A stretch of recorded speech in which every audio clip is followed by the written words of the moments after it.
경매로 싸게 사서 돈 벌고 싶은데 계속 떨어져서 힘드시죠? 그렇다면 이런 물건은 어떤가요? 경쟁을 피하고 돈 벌 수 있는 확률이 최소 3.5배 이상 올라갑니다. 고장난 차 어디가 문제인지 모르면 수리 못하죠? 엔진이 고장났는데 타이어를 고친다고 해결이 될까요? 경매도 똑같습니다. 계속 떨어지는데 그냥 운이 없었다고만 생각하면 폐찰은 반복될 수밖에 없어요. 정확히 어디서부터 무엇이 잘못되었는가를 확인을 해야만 문제를 고칠 수 있습니다. 그런데 이런 것까지 섬세하게 챙겨주는 경매 선생님 별로 없습니다. 계속 떨어지고 싶지 않으면 오늘 영상 끝까지 보시는 건 어떨까요? 제가 차근차근 알려드리겠습니다. 우선 여러분 이거 하나 알고 가시면 좋습니다. 경매는요 잘생기고 예쁜 사람을 뽑는 경연대회가 아니에요. 그런데 초보일수록 예쁘고 잘생긴 물건만 고르려고 합니다. 왜 그럴까요? 제가 가만히 생각해 보니까 안 팔릴 것 같은 두려움 때문에 그런 물건만 선정하는 경향이 높았습니다. 당연히 예쁘고 잘생긴 물건이면 잘 팔리겠죠. 그런데 정작 경매로는요 싸게 살 수가 없습니다. 운이 정말 좋으면 싸게 살 수도 있겠지만 대부분 이렇게 경쟁이 20명 30명 할 거예요. 경매는요 돈 벌려고 하는 겁니다.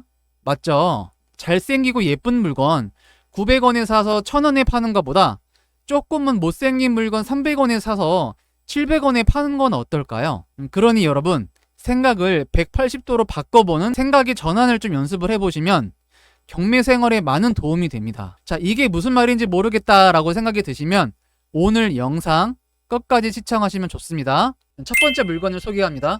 8월 1일에 매각된 물건인데요. 무려 3명의 경쟁자를 물리치고 4,800만원에 낙찰을 받았습니다. 이 아파트는요 무려 1974년도에 지어진 아파트입니다. 엄청 오래됐죠. 무려 50년이 넘은 아파트예요. 저 이런 아파트 본 적이 별로 없는데 지금까지 있다는 게 신기합니다. 여러분도 신기하시죠? 이런 물건 보면 초보자분들 바로 패스할 거예요. 왜 그럴까요? 안 팔린다는 불안감 때문에 그럴 겁니다. 하지만 조금 더 면밀하게 들여다봐서 돈 되는 정보를 우리가 얻을 수만 있다면 좋지 않을까요? 지금부터 차근차근 알려드리겠습니다. 경매 물건은 5층이에요. 근데 꼭대기가 5층입니다. 즉 탑층이에요. 엘리베이터도 당연히 없겠죠? 그러면 많은 사람들이 더 기피할 거예요. 안 좋은 포인트들이 많을수록 경쟁은 떨어지는데 진흙 속에 진주만 있다면 돈이 될 수 있다 라고 다시 한번 알려드리겠습니다. 자, 이 물건 젊은 사람들이 살면은 그래도 올라갈 수 있을 법한 층이고요. 나이 드신 분들이 많이 살면은 비교적 어려울 겁니다. 자, 그러면 경매 사진 먼저 보겠습니다. 와, 사진으로만 봐도 벌써 썩음썩음 냄새가 납니다. 하지만 저는 개인적으로 이런 물건 좋아합니다. 오래되었다는 건 새롭게 바뀔 가능성이 그만큼 많다는 거죠. 자, 한번 자세하게 알아보겠습니다. 언덕길 위에 있는 아파트예요. 경사가 있고 아파트지만 1층에 저렇게 상가가 있습니다. 상가 바로 앞에 횡단보도가 보이네요. 그쵸? 그 다음에 경매 물건지고요. 계단이 총 몇 개인가요 여러분? 계단 개수 총 6개죠. 젊은 사람일수록 무리가 안 됩니다. 스티커 많이 안 붙여져 있죠? 누군가 와서 관리를 하고 있다는 증거이기도 해요. 자, 그 다음 권리 분석을 보겠습니다. 근저당 이유는 낙찰로 소멸되겠죠? 근저당 전에 우리 낙찰자에게 인수되는 권리는 등기사항 전부 증명서를 보면은 없습니다. 그 다음에 뭘 봐야 되죠? 맞습니다. 바로 임차인이 있는지 없는지 대항력이 있는지 없는지 봐야 되겠죠? 해당 경매 사건에서는 임차인이 없습니다. 그럼 마지막으로 뭘 봐야 되죠? 매각 물건 명세서를 봐야 되겠죠? 매각 물건 명세서를 보니 낙찰자에게 인수되는 권리는 없다고 이렇게 법원에서 증명을 해주고 있습니다.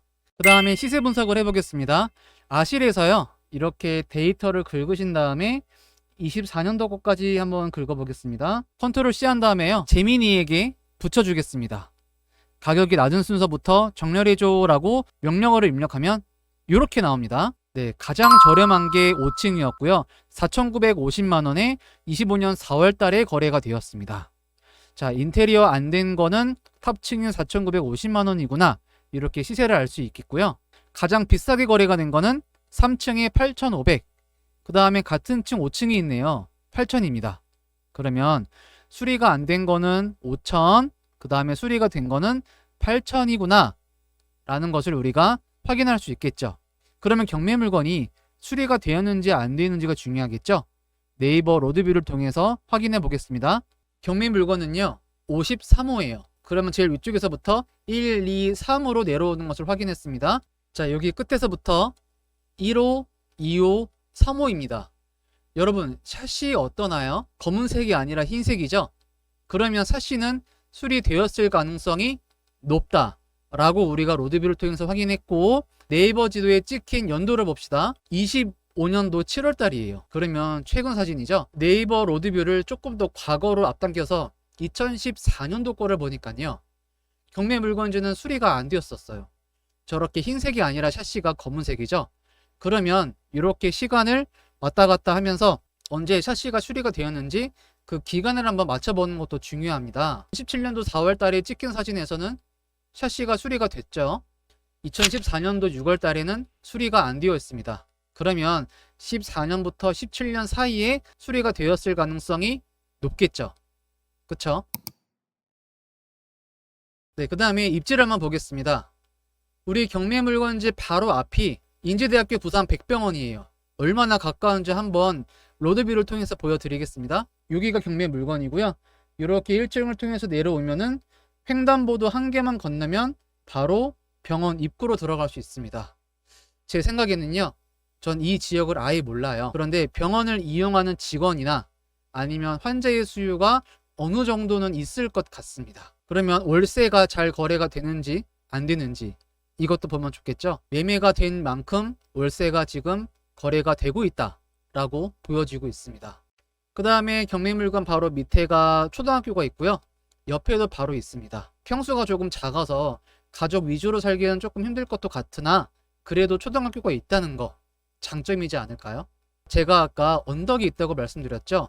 그러면 경사도가 얼만큼인가 궁금하실 겁니다.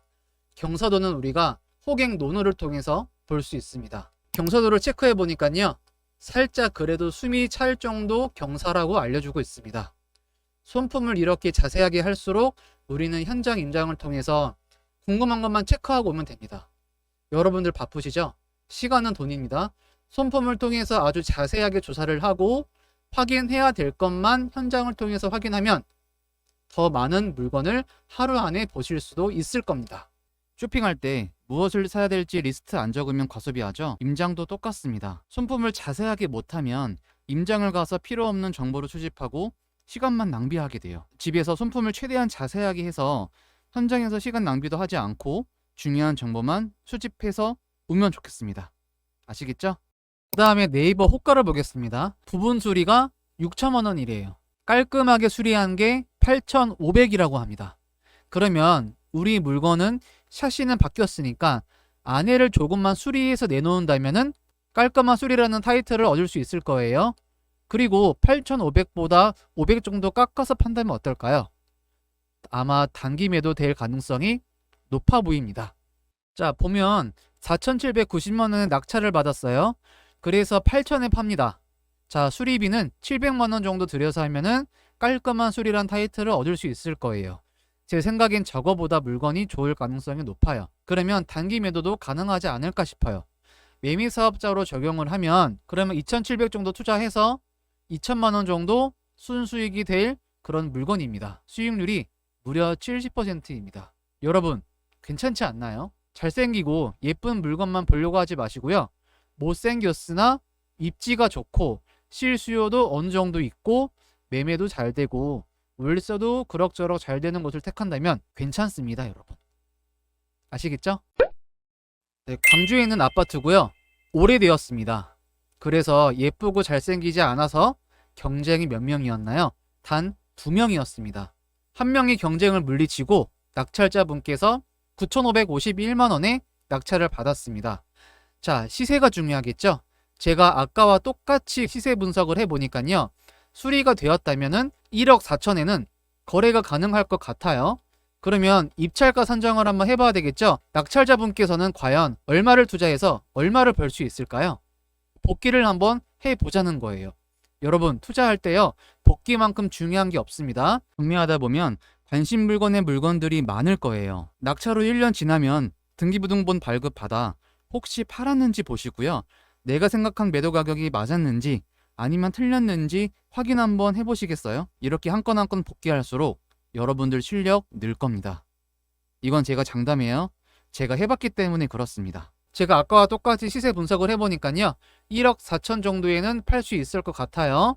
그래서 9,551만 원 낙찰을 받아서 1억 4천만 원에 판다면, 그리고 1,000만 원 정도 리모델링 비용을 투자한다면 4,500만 원 정도 투자해서 2,500 정도 남을 것 같습니다. 조금 못생겨도, 조금 덜 이뻐도 경쟁을 피할 수 있고, 좀 더 면밀한 손품 조사와 임장을 통해서 돈 되는 정보만 알아낸다면 돈 버는 거 어렵지 않습니다. 이런 물건 1년에 2건 정도만 낙찰 받아서 팔면요, 웬만한 연봉 이상 나옵니다. 혹시 입찰가 산정하는 방법에 대해서 궁금하신 분들은요, 고정 댓글 클릭하시면 아주 자세하게 설명되어진 제 영상을 확인할 수 있습니다. 고정 댓글 링크 남겨둘 테니까요, 꼭 한번 확인하시고 입찰가 산정하는 방식까지 배우셨으면 너무 좋을 것 같아요. 지금까지 긴 영상 시청해주셔서 너무나 감사하고요. 다음 주에도 돈 되는 정보, 재미난 정보로 돌아오겠습니다. 감사합니다. 다음 주에 뵙겠습니다.